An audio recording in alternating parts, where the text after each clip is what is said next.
제 아내의 완벽한 미소 뒤에 숨겨진 추악한 진실. 존경했던 스승과 사랑했던 아내, 두 사람의 배신이 제 삶을 송두리째 흔들었습니다. 하지만 저는 무너지지 않았습니다. 충격적인 증거들이 하나둘 드러나고 그들의 가면이 벗겨지는 순간, 저는 비로소 진정한 복수를 시작했습니다. 과연 그들의 은밀한 계획은 무엇이었을까요? 그리고 저는 어떻게 이 지옥 같은 현실을 이겨냈을까요?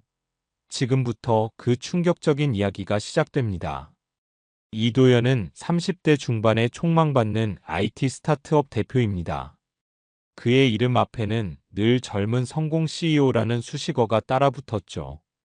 그는 맨몸으로 시작해 수많은 밤을 새워가며 지금의 회사를 일궈냈습니다. 바쁜 나날 속에서도 이도현에게 가장 큰 위안이자 행복은 바로 그의 가족이었습니다.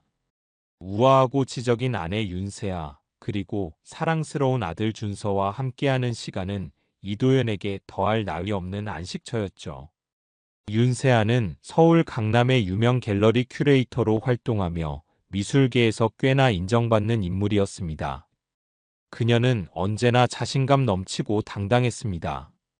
이도현은 그런 윤세아의 모습에 반했고, 그녀가 가진 예술적 감각은 그의 메마른 일상에 활력을 불어넣어 주었습니다. 둘의 만남은 마치 서로 다른 세계가 만나 하나의 완벽한 그림을 그리는 듯 했습니다. 이도현은 윤세아의 아름다움과 지성에 매료되었고, 윤세아는 이도현의 뜨거운 열정과 성공에 이끌렸습니다. 결혼 초는 그야말로 꿈 같았습니다. 아침에는 윤세아가 골라준 넥타이를 메고 출근했고, 퇴근 후에는 함께 전시회를 다니거나 집에서 와인 한잔하며 하루를 마무리하는 것이 일상이었습니다. 아들 준서가 태어난 후에도 이들의 행복한 일상은 크게 변하지 않았습니다. 육아와 일을 병행하느라 바빴지만 그 바쁨마저도 달콤한 행복으로 느껴졌습니다. 이도현은 회사 일로 바쁜 와중에도 준서를 위해 최선을 다했습니다. 주말에는 준서와 함께 놀이동산에 가거나 가까운 공원으로 나들이를 가며 아빠의 역할을 다하려 노력했죠. 하지만 언제부터였을까요? 완벽했던 일상에 조금씩 균열이 가기 시작했습니다. 윤세아의 외출이 잦아지기 시작한 것은 어느 미술 세미나 참석 이후부터였습니다. 처음에는 한 달에 한두 번이던 외출이 어느새 일주일에 두세 번으로 늘어났습니다. 작가들과의 미팅이야, 새로운 전시회 기획 중이야 라는 윤세아의 말은 충분히 납득할 만했습니다. 그녀의 직업 특성상 외부 활동이 잦을 수 있다고 생각했으니까요. 그러나 이도현의 마음속에는 설명할 수 없는 불안감이 자리 잡기 시작했습니다. 어느 날부턴가 윤세아에게서 평소 사용하던 것과는 다른 낯선 향수 냄새가 나기 시작했습니다. 또한 휴대폰 알림이 울리면 화면을 급히 가리거나 이도현의 시선을 피하는 듯한 모습이 자주 보였습니다. 단순한 이도현의 과민 반응일까 스스로를 다그치기도 했습니다. 하지만 직감은 무언가 잘못되고 있다고 속삭였습니다. 윤세아의 행동에서 느껴지는 미묘한 변화들은 이도현의 마음속에 의심의 불씨를 지피기 시작했고, 그 불씨는 시간이 갈수록 점점 더 커져만 갔습니다. 이도현은 회사에서 밤늦게까지 일하던 날이었습니다. 그의 오랜 비서이자 대학 선배인 박미정이 따뜻한 커피를 들고 그의 사무실로 들어왔습니다. 박미정은 이도현의 가장 가까운 조력자이자 회사 설립부터 함께한 동반자였습니다. 그녀는 늘 이도현에게 친누나 같은 존재였고 언제나 솔직하고 냉철한 조언을 아끼지 않았습니다. 박미정은 이도현의 복잡한 표정을 놓치지 않았습니다. 대표님, 오늘도 늦게까지 일하시네요. 윤세아 씨는 또 세미나인가요? 박미정의 말투에는 단순한 질문 이상의 미묘한 뉘앙스가 담겨 있었습니다. 이도현은 그녀의 의도를 직감했습니다. 응, 세미나가 늦게 끝나나 봐. 아직 연락이 없어. 이도현은 짧게 대답하며 커피를 받아들었습니다. 박미정은 잠시 망설이더니 이도현에게 중요한 이야기를 꺼내야겠다고 말했습니다. 그녀는 이도현이 곧 있을 6시간짜리 중요한 회의 전에 솔직하게 말해야 한다고 덧붙였습니다. 그날 밤 이도현은 처음으로 자신의 결혼 생활에 금이 가고 있다는 사실을 인정할 수밖에 없었습니다. 미술계 세미나라는 말은 이제 더 이상 그에게 단순한 외출의 핑계가 아니었습니다. 박미정은 조심스럽게 태블릿을 꺼내 윤세아의 소셜미디어 계정을 보여주었습니다. 윤세아 씨 소셜미디어에 너무 자주 태그되는 남자분이 있습니다. 바로 강준우 선생님이에요. 강준우라는 이름은 이도현에게 청천벽력과 같았습니다. 그 이름은 이도현의 고등학교 시절 미술 선생님이자 동시에 이도현의 첫사랑인 그의 딸을 빼앗아간 장본인이었기 때문입니다. 강준우는 학창시절 이도현의 미술 재능을 누구보다 높이 평가하고 물심양면 지원했던 한때는 이도현이 가장 존경했던 스승이었습니다. 그러나 동시에 이도현의 첫사랑이었던 강준우의 딸과 이도현 사이를 갈라놓은 장본인이기도 했죠. 그 아픈 과거의 기억은 이도현의 마음속에 깊은 상처로 남아 있었습니다. 강준우는 은퇴 후 미술평론가로 활발하게 활동하고 있다는 소문은 들었지만 윤세아와 강준우가 친분이 있다는 사실은 이도현에게 낯설면서도 불길한 예감으로 다가왔습니다. 박미정은 강준우와 윤세아가 함께 찍힌 사진들을 보여주며 설명했습니다. 대부분 미술 전시나 세미나 사진이었지만 문제는 둘의 거리감이었습니다. 너무 가까웠고 어떤 사진에서는 강준우의 손이 윤세아의 허리에 얹혀 있기도 했습니다. 단순한 지인 사이로 보기에는 너무 친밀해 보이는 사진들이었습니다. 죄송하지만 한 번은 윤세아 씨와 강준우 씨가 함께 차에 타는 것을 봤어요. 제가 우연히 강남에서 쇼핑하다가요. 박미정의 말에 이도현의 가슴은 철렁 내려앉았습니다. 박미정의 제안은 이도현의 머릿속을 맴돌았습니다. 윤세아의 차량 블랙박스를 확인하는 것. 보통이라면 절대 하지 않을 일이었지만 이미 너무나 많은 의심이 쌓여 있었기에 이도현은 그날 밤 결심했습니다. 그의 결혼 생활에 드리워진 그림자의 실체를 반드시 확인해야만 했습니다. 이도현은 고등학교 동창 모임에서 우연히 강준우와 윤세아가 함께 있는 사진을 보게 됩니다. 사진 속 둘은 단순히 아는 사이를 넘어선 다정한 모습으로 이도현의 심장을 얼어붙게 만들었습니다. 특히 강준우의 손이 윤세아의 허리에 얹혀 있는 모습은 이도현을 분노하게 했죠. 이도현은 박미정에게 상황을 공유했고 그녀는 윤세아의 차량 블랙박스 확인을 제안했습니다. 결국 이도현은 윤세아가 잠든 밤 그녀의 차로 내려가 블랙박스 메모리 카드를 꺼내 노트북에 연결했습니다. 지난 며칠간의 영상을 확인하던 이도현은 사흘 전 영상에서 충격적인 장면을 목격했습니다. 윤세아가 낯선 고급 아파트 앞에 차를 세우고 잠시 후 강준우가 차에 타는 모습이 찍혀 있었죠. 두 사람은 다정하게 대화를 나누며 어딘가로 향했고 영상 속에서 강준우가 자연스럽게 윤세아의 손을 잡는 장면이 보였습니다. 강준우의 목소리로 세아야, 오늘은 어디로 갈까? 우리만의 장소로 갈까?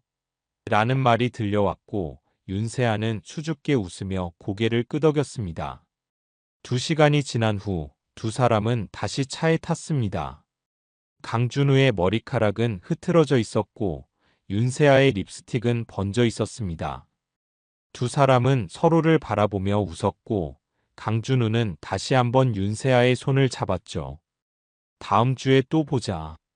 그때는 더 좋은 곳으로 데려갈게. 그리고 강준우가 차에서 내리기 전 윤세아의 뺨에 키스하는 장면까지 블랙박스에 고스란히 담겨 있었습니다. 이도현은 영상을 보며 온몸에 식은땀을 흘렸습니다. 자신이 존경했던 스승이자 과거의 악연인 강준우와 사랑하는 아내 윤세아의 배신은 이도현의 모든 것을 산산조각 내기에 충분했습니다. 이 블랙박스 영상은 단순한 의심을 넘어 그들의 불륜을 증명하는 결정적인 물증이 되었습니다. 이도연은 충격과 배신감으로 인해 한동안 아무 말도 할 수 없었습니다. 가슴속에 묵직한 돌덩이가 내려앉은 듯한 고통이 밀려왔죠. 존경했던 스승의 추악한 모습과 사랑했던 아내의 거짓말에 대한 분노가 그를 휩싸았습니다. 하지만 동시에 그는 냉정해지기로 결심했습니다. 이제부터는 감정이 아닌 이성으로, 법과 증거로 모든 것을 되돌려 놓을 차례였으니까요. 그날 밤 윤세아가 집에 돌아왔을 때 이도연은 침착하게 그녀를 맞이했습니다. 평소와 다름없는 척했지만 그의 내면은 이미 폭풍우가 몰아치고 있었죠. 윤세아는 평소처럼 미소 지으며 세미나 어땠어? 유익했어? 라고 물었습니다. 그녀는 오늘도 거짓말을 했습니다. 세미나가 유익했고 좋은 사람들을 많이 만났다고 짓거리는 윤세아의 모든 말이 이도연에게는 거짓으로 들렸습니다. 그는 그저 고개를 끄덕이며 들었을 뿐입니다. 아들 준서가 잠든 후 이도연은 결심한 대로 대화를 시작했습니다. 그의 목소리는 차분했지만 그 안에는 강철 같은 결의가 담겨 있었습니다. 윤세아, 강준우 선생님과 무슨 사이야? 이도연의 질문에 윤세아의 얼굴에서 혈색이 싹 가셨습니다. 하지만 그녀는 곧 태연한 척 대답했습니다. 무슨 뜻이야? 그냥 미술계 선배이자 당신 담임 선생님이었던 분이잖아. 이도연은 한치의 망설임도 없이 블랙박스 영상을 꺼내 윤세아의 눈앞에 보여주었습니다. 영상 속에서 두 사람이 손을 잡고 다정하게 걸어가는 모습, 그리고 강준우가 윤세아의 뺨에 키스하는 장면이 선명하게 재생되었습니다. 그래. 그런데 왜 너희 둘이 손잡고 다니는 거야? 왜 그분이 내 아내 뺨에 키스를 하는 거고? 이도연의 목소리는 점점 더 날카로워졌습니다. 윤세아는 잠시 말을 잃었다가 이내 변명을 시작했습니다. 그건 당신이 오해하고 있어. 우리는 그저 예술적인 감정 교류를 하고 있을 뿐이야. 강 선생님은 내 멘토고 내게 많은 영감을 주시는 분이야. 그녀의 말에 이도연의 분노가 치밀어 올랐습니다. 예술적인 감정 교류? 그게 뭐야? 남의 남편 몰래 만나서 손잡고 키스하는 게 예술이야? 대화는 점점 더 감정적으로 변해갔습니다. 윤세아는 울음을 터뜨리며 자신의 행동을 정당화하려 했지만 이도연의 마음은 이미 차갑게 식어버렸습니다. 그 순간 윤세아의 휴대폰이 울렸습니다. 발신자는 다름 아닌 강준우였습니다. 이도연은 망설임 없이 스피커폰으로 전화했고 윤세아의 눈빛은 공포로 물들었습니다. 세아야, 오늘 정말 좋았어. 다음에는 우리 호텔에서 만나자. 내 남편은 여전히 모르지? 강준우의 목소리가 스피커폰을 통해 적나라하게 울려 퍼졌습니다. 침묵이 깔렸습니다. 윤세아는 더 이상 아무 말도 할 수 없었고 이도연은 전화를 받았습니다. 강준우 선생님, 저 이도연입니다. 고등학교 3학년 7반이요. 전화 너머로 강준우의 숨소리가 들렸습니다. 그는 잠시 침묵하다가 대답했습니다. 아, 도연이구나. 오랜만이다. 이도연은 차분하게 말을 이어갔습니다. 네, 정말 오랜만입니다. 제 아내와 어떤 사이신지 궁금해서요. 강준우는 당황한 기색 없이 대답했습니다. 마치 이런 상황을 여러 번 겪어본 것처럼 침착했습니다. 도연아, 너무 예민하게 생각하지 마라. 예술은 감정의 세계야. 우리는 그저 서로의 영감이 되어주는 사이일 뿐이야. 그의 말에 이도연의 분노가 치밀어 올랐습니다. 그가 존경했던 선생님은 이런 사람이 아니었습니다. 윤리와 도덕을 가르치던 그분이 지금 제자의 가정을 파괴하는 행동을 정당화하고 있었습니다. 선생님, 예술을 핑계로 불륜을 합리화하지 마세요. 저희 가정을 망가뜨린 건 예술이 아니라 선생님과 윤세아의 이기심입니다. 이도연은 통화를 끊고 윤세아를 바라봤습니다. 그녀는 여전히 울고 있었지만 이도현의 마음은 더 이상 움직이지 않았습니다. 지금 필요한 건 감정이 아니라 이성적인 판단이었습니다. 윤세아, 나는 변호사를 선임할 거야. 증거도 충분해. 이혼과 상간소송을 동시에 진행할 거야. 윤세아의 얼굴에 공포가 스쳤습니다. 그녀는 무릎을 꿇고 용서를 빌었지만 이도현은 이미 마음을 정했습니다. 이건 단순한 실수가 아니라 계획적인 배신이었으니까요. 존경했던 스승과 사랑했던 아내, 두 사람 모두에게 느낀 배신감은 이도현의 영혼을 갉아먹고 있었습니다. 하지만 동시에 차분하게 계획을 세울 수 있는 냉정함도 생겼습니다. 이제부터는 감정이 아닌 법과 증거로 대응할 차례였습니다. 다음 날 아침, 이도현은 집을 나와 회사로 향했습니다. 윤세아의 울음소리와 애원은 뒤로 한 채 오직 앞으로의 계획만 생각했죠. 박미정이 사무실에서 기다리고 있었습니다. 대표님, 어제 어떻게 됐나요? 박미정의 얼굴에는 걱정이 역력했습니다. 모든 게 사실이었어. 윤세아와 강준우 선생님이 불륜 관계야. 박미정은 안타까운 표정을 지었지만 곧 실용적인 조언을 건넸습니다. 증거는 확보하셨죠? 상간 소송을 위해서는 물증이 필요합니다. 이도현은 고개를 끄덕였습니다. 블랙박스 영상이 있어. 하지만 더 확실한 증거가 필요할 것 같아. 박미정은 이도현의 의도를 정확히 파악했습니다. 그리고 자신이 조사한 내용을 공유했습니다. 윤세아와 강준우가 자주 만나는 모텔의 위치, 두 사람이 함께 있는 모습을 목격한 사람들의 진술 등 놀라울 정도로 자세한 정보였습니다. 박 비서, 이런 것까지 어떻게 알아냈어? 이도현의 질문에 박미정은 조용히 대답했습니다. 대표님, 제가 사설 탐정을 고용했어요. 윤세아 씨의 행동이 의심스러워서. 죄송합니다. 월급에서 공제해 주세요. 그녀의 충성심에 이도현의 마음이 따뜻해졌습니다. 박미정의 도움으로 이도현은 둘의 모텔 출입 기록, 호텔 영수증, 함께 찍힌 사진 등 수많은 증거를 확보할 수 있었습니다. 하지만 가장 충격적인 발견은 강준우가 윤세아에게 보낸 메시지들이었습니다. 그는 윤세아에게 이도현과 이혼한 후 재산 분할로 최대한 많은 돈을 받아내라고 조언하고 있었습니다. 심지어 이도현의 회사 기밀까지 요구하는 내용도 있었습니다. 세아야, 남편 회사가 곧 대기업과 계약한다며? 그 정보 좀 자세히 알려줘. 투자할 때 도움이 될 것 같아. 이건 단순한 불륜을 넘어 경제적 이득까지 노린 계획적인 배신이었습니다. 분노가 치밀어 올랐지만 이도현은 더욱 냉정하게 대응하기로 했습니다. 그는 즉시 유능한 변호사를 찾아 상담했습니다. 이 대표님, 현재 확보하신 증거만으로도 상간소송은 충분히 가능합니다.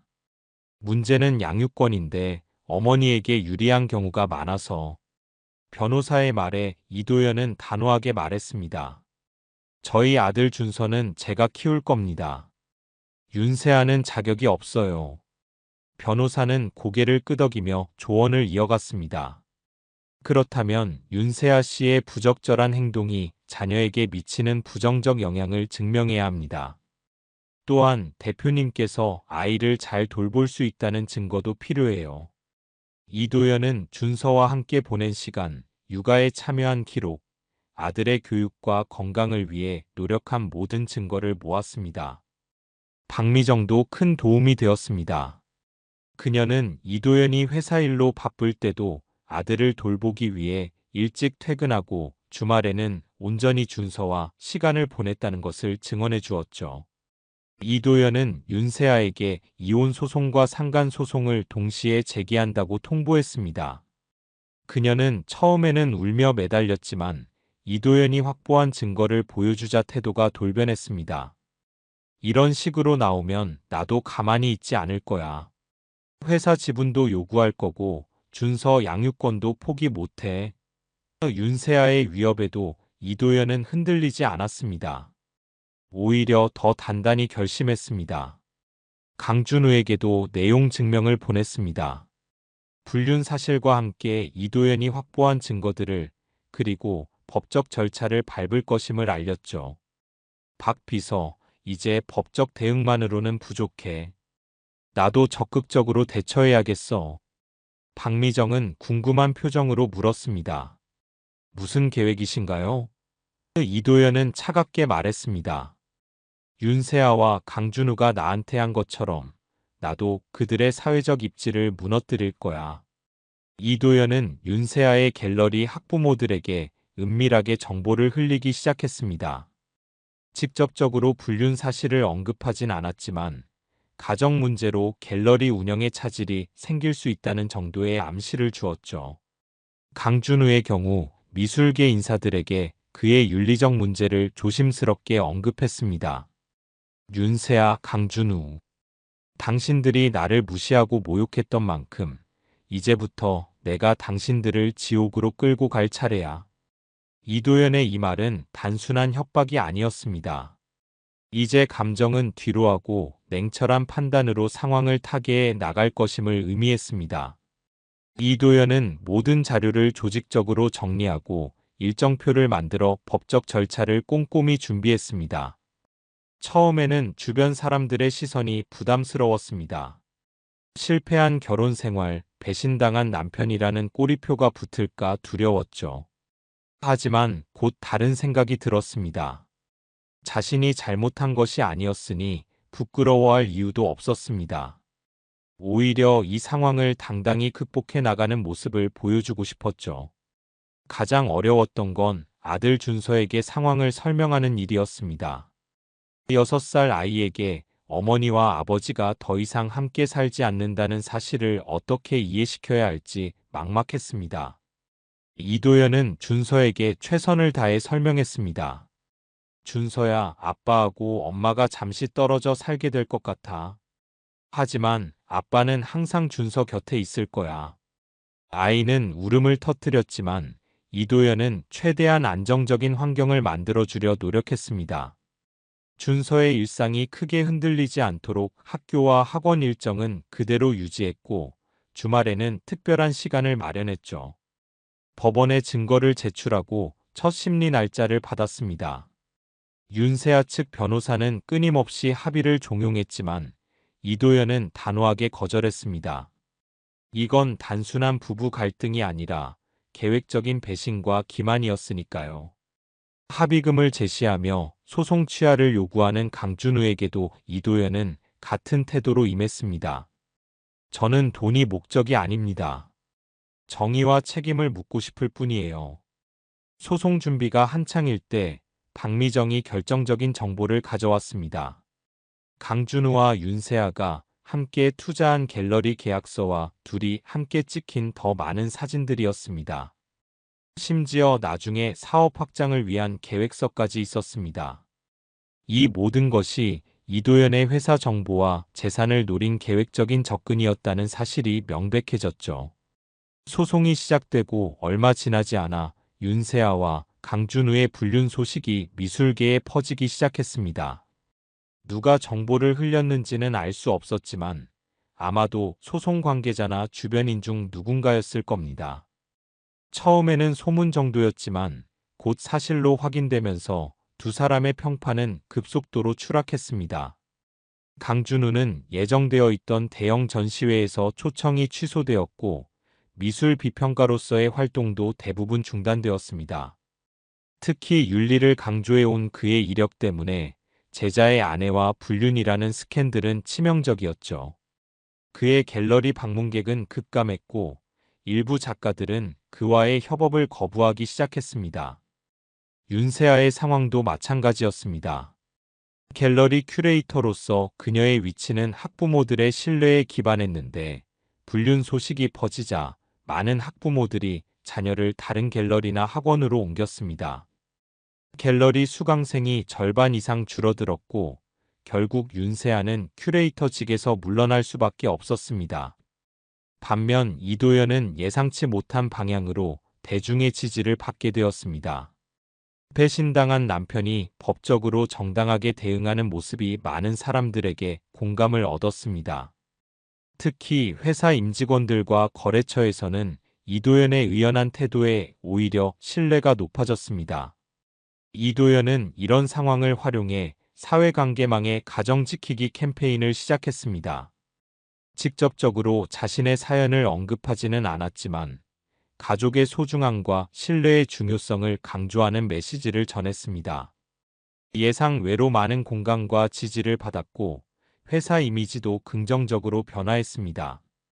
대표님, 요즘 회사 주가가 상승세예요. 투자자들도 대표님의 위기 대처 능력에 호평을 보내고 있습니다. 박미정의 보고는 이도연에게 작은 위안이 되었습니다. 적어도 비즈니스 측면에서는 이 어려운 시간을 잘 견뎌내고 있는 것 같았습니다. 법정에서 윤세아와 마주치는 일은 여전히 고통스러웠습니다. 한때 사랑했던 사람, 준서의 어머니가 이제는 차가운 법정에서 상대방이 되었으니까요. 하지만 그녀의 모습은 예전과 달랐습니다. 화려했던 옷차림과 자신감 넘치던 태도는 사라지고 지친 표정과 초라한 모습만 남아 있었습니다. 강준우도 마찬가지였습니다. 한때 당당하고 위엄 있게 교단에 섰던 그의 모습은 찾아볼 수 없었습니다. 법정에서 그는 계속해서 시선을 피했고 질문에도 명확한 답변을 하지 못했습니다. 강준우 증인 윤세아 씨와의 관계가 단순한 친구 사이였다고 주장하셨는데 이 호텔 영수증과 사진은 어떻게 설명하시겠습니까? 재판장의 질문에 강준우는 말을 더듬으며 대답했습니다. 그건 예술적 교류를 위한 만남이었습니다. 윤세아 씨가 제 작품 세계를 이해하기 원했고 그의 변명은 너무나 허술했고 법정의 모든 사람들이 그 사실을 알고 있었습니다. 변호사는 냉정하게 추가 증거를 제시했습니다. 그렇다면 이 문자 메시지들은요? 세아야, 남편 몰래 만나자라는 내용이 예술적 교류를 의미합니까? 법정은 숨막히는 긴장감으로 가득 찼습니다. 강준우는 더 이상 변명할 여지가 없었고 윤세아는 고개를 숙인 채 흐느꼈습니다. 그 순간 이도연은 승리를 확신했지만 동시에 이상한 공허함도 느꼈습니다. 이 승리가 정말 이도연이 원하던 것인지 이것으로 상처가 치유될 수 있을지 의문이 들었죠. 하지만 준서를 생각하니 다시 마음을 다잡을 수 있었습니다. 이건 단순한 복수가 아니라 딸의 미래와 안정을 위한 필수적인 과정이었으니까요. 이도연은 법정을 나서며 깊은 숨을 내쉬었습니다. 아직 끝나지 않았지만 적어도 진실은 밝혀지고 있었습니다. 재판이 진행되는 동안 윤세아는 갑자기 태도를 바꿨습니다. 법정에서의 냉랭한 태도와 달리 사적으로는 화해를 제안해 왔습니다. 도연 씨, 우리 이러지 말고 합의하는 게 어떨까요? 준서를 위해서라도. 처음에는 그녀의 진심을 의심했지만 몇 번의 만남 끝에 윤세아가 진정으로 후회하고 있다는 생각이 들었습니다. 그녀는 눈물을 흘리며 용서를 구했고 준서를 생각하는 마음만은 진실해 보였습니다. 나도 엄마야. 준서를 포기할 수 없어. 내가 잘못했다는 거 인정해. 강 선생님과의 일은 다 끝났어. 다시 시작하자. 이도연은 흔들렸습니다. 무엇보다 준서를 생각하면 마음이 아팠죠. 아이에게 엄마의 사랑이 필요하다는 것을 알고 있었으니까요. 하지만 박미정의 조언이 이도연의 결정에 도움이 되었습니다. 대표님, 너무 성급하게 결정하지 마세요. 진정한 변화인지 확인하는 시간이 필요합니다. 박미정의 말대로 이도연은 윤세아의 행동을 좀 더 지켜보기로 했습니다. 겉으로는 화해의 가능성을 열어두었지만 내심으로는 경계를 늦추지 않았습니다. 그리고 그 판단이 옳았다는 것이 곧 증명되었습니다. 어느 날 저녁 박미정이 급하게 전화를 걸어왔습니다. 대표님, 큰일 났습니다. 윤세아 씨가 강준우 씨와 다시 연락하고 있어요. 제가 우연히 둘의 통화를 녹음했습니다. 박미정이 보내준 녹음 파일을 들었습니다. 윤세아와 강준우의 대화였죠. 재판이 끝나기 전에 도연이를 설득해야 해. 합의하면 상간소송도 취할 거야. 그럼 당신도 안전해지고. 강준우의 목소리가 들려왔습니다. 그래, 잘하고 있어. 재산 분할만 챙기고 나와. 우리는 나중에 다시 만나면 돼. 그들의 대화를 들으며 이도연의 가슴이 무너져 내렸습니다. 윤세아의 눈물과 후회, 모든 것이 연기였던 거죠. 그녀는 여전히 강준우와 계획을 세우고 있었고 이도연을 기만하려 했습니다. 이번에는 양육권을 무기로 삼아 합의를 종용하고 재산을 나눠 가지려는 시도였습니다. 이도연은 즉시 변호사에게 녹음 파일을 전달했습니다. 이는 법적으로 중요한 증거가 될 수 있었습니다. 변호사는 만족스러운 표정으로 고개를 끄덕였습니다. 이 증거로 재판 결과는 확실해졌습니다. 양육권 문제도 유리하게 작용할 겁니다. 박미정의 도움으로 이도연은 윤세아의 계획에 강경하게 대응했습니다. 더 이상의 사적인 만남을 거부하고 모든 연락은 변호사를 통해서만 하기로 했죠. 윤세아는 격분했지만 더 이상 할 수 있는 일이 없었습니다. 도연 씨, 난 진심으로 화해하고 싶었어. 왜 이렇게 냉정하게 구는 거야? 윤세아의 물음에 이도연은 단호하게 대답했습니다. 윤세아 씨, 당신의 진심이 어떤 것인지 이제 알아요. 앞으로는 법정에서만 만납시다. 결정적인 증거가 법원에 제출되면서 재판은 급속도로 이도연 쪽으로 기울기 시작했습니다. 윤세아와 강준우의 계획이 모두 밝혀졌고 두 사람의 신뢰도는 바닥으로 떨어졌습니다. 재판장도 그들의 행동에 명백한 불신을 표했죠. 피고인들의 행동은 매우 계획적이고 기만적입니다. 이는 단순한 부부 갈등이 아닌 의도적인 가정 파괴 행위로 보입니다. 재판이 막바지에 이르렀을 때 윤세아는 마지막 시도를 했습니다. 그녀는 준서의 그림과 편지를 들고 법정에 나타났습니다. 이건 준서가 엄마를 얼마나 그리워하는지 보여주는 증거입니다. 아이에게는 엄마가 필요합니다. 하지만 이도연도 준비가 되어 있었습니다. 그는 준서의 일기장과 심리 상담사의 보고서를 제출했습니다. 준서는 어머니의 잦은 부재로 인해 불안감을 느끼고 있습니다. 반면 아버지와는 안정적인 애착 관계를 형성하고 있어요. 법정의 공기가 무거워졌습니다. 모든 증거와 증언이 끝나고 최종 판결만 남은 상황이었죠. 그 순간 이도연은 문득 이 모든 과정이 얼마나 고통스러웠는지 깨달았습니다. 하지만 동시에 진실을 밝히고 정의를 찾아가는 여정이었다는 것도 알았습니다. 이제 마지막 결과만 기다리면 되었습니다. 마침내 판결이 내려졌습니다. 예상대로 모든 쟁점에서 이도연에게 유리한 결과였습니다. 그는 단독 양육권을 얻었고 위자료와 재산 분할에서도 승소했습니다. 윤세아는 제한적인 면접 교섭권만 인정받았고 강준우에게는 상당한 금액의 손해배상 책임이 부과되었습니다. 법정을 나서는 순간 이도연에게는 묘한 감정이 밀려왔습니다. 승리했지만 그 과정에서 잃은 것도 많았으니까요.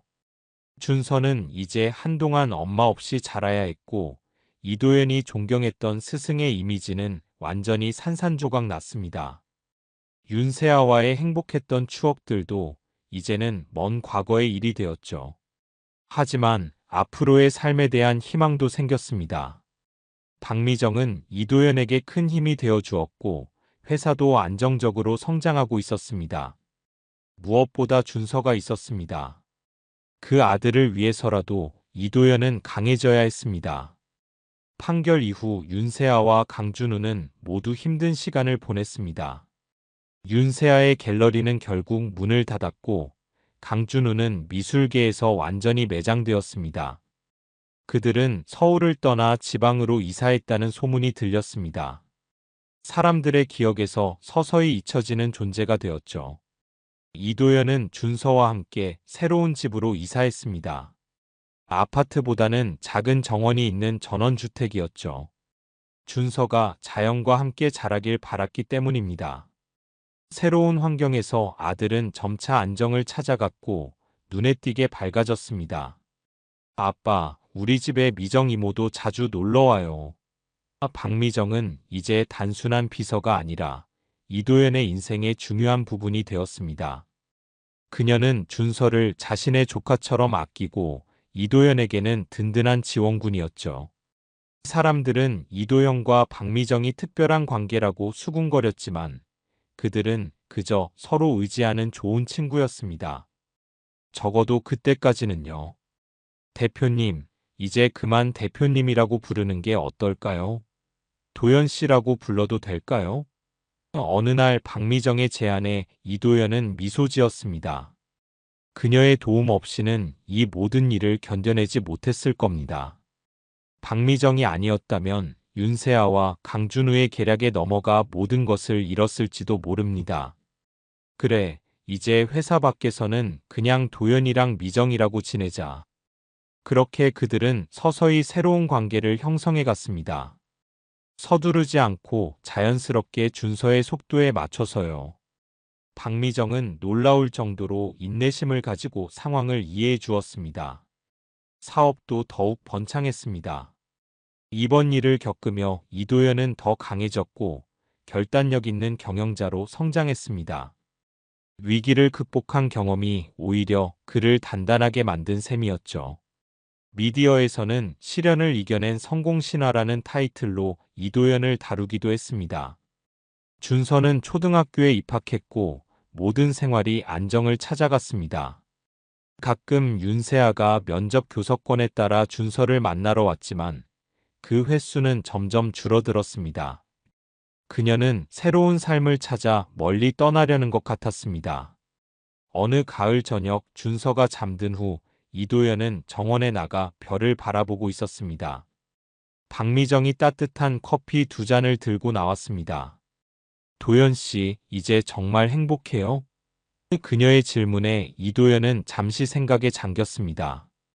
지난 날들을 되돌아보니 모든 과정이 필요했던 것 같았습니다. 그 아픔이 없었다면 지금의 이도연이 없었을 테니까요. 행복해. 아내도 스승도 사랑도 모두 허상이었지만 내가 얻은 건 더 이상 속지 않는 눈이었어. 그리고 말을 멈추고 박미정의 손을 잡았습니다. 그녀는 미소 지으며 이도연의 어깨에 머리를 기댔습니다. 어둠 속에서 별들이 밝게 빛났고 차가운 가을바람이 불었지만 마음은 따뜻했습니다. 인생은 예상치 못한 방향으로 흘러갔지만 그 흐름 속에서 진정한 행복을 찾은 것 같았습니다. 배신의 아픔을 딛고 새로운 시작을 맞이한 이도연의 가족, 준서, 박미정, 그리고 이도연. 이제 그들의 이야기는 새롭게 써내려갈 시간이었습니다. 그날 밤 이도연은 일기를 쓰며 마지막 문장을 적었습니다. 모든 끝은 새로운 시작의 문이다. 그리고 나는 이제 그 문을 열고 들어갈 준비가 되었다. 오늘 이야기 어떠셨나요? 구독과 알람 설정 잊지 마시고 소중한 댓글 하나가 정말 큰 힘이 됩니다. 시청해주셔서 진심으로 감사드립니다.